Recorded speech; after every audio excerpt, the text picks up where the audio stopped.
Hi everyone, it's Sandra from Midwest Charm. I am at the store again early today. We have a wedding this weekend and I'm trying to get a bunch of stuff done since we're going to be gone for the weekend. And I am also prepping for Duluth Junk Hunt. So I'm not just working on stuff for the store, but also for that. If you've watched previously, I've been just kind of doing some quick flips, and that's what we're doing today too. I have a mirror that's been in the store for a while. I've not really ever liked the gold tone of this, and I thought I would try to sell it as is because it is old. This is the back of it. I mean, it's ugly. And here is the front.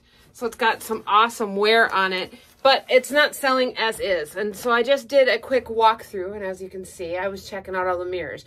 And I have mostly white with a wood tone, or with a wood. There's also this shade of greenish color and a couple other greens. So I'm trying to do something a little bit different on this. And I'm actually thinking I'm going to use Country Chic paint in Liquorice. Oops, my UPC is not on there. Anyways, I'm in Liquorice and see if I like that better and then distress back to the gold.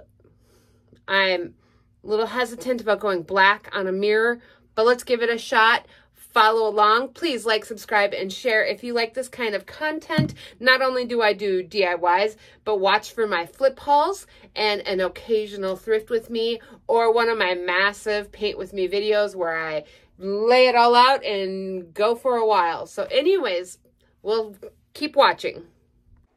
So here I am just applying the black Liquorice paint from Country Chic. I will end up doing 2 coats on this. I'm not, well, it gave me complete coverage. You may notice little specks here and there that are popping through, and I'm okay with that because I really wanted to distress it back to that gold so that it toned down that orangey color that was in it.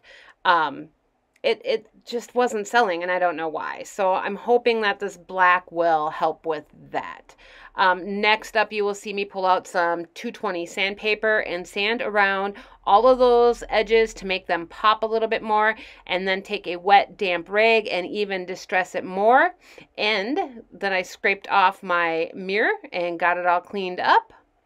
And of course you can't see that, but here's our finished result. I love it so much better. I need to know your guys' thoughts. Would you have gone black or not?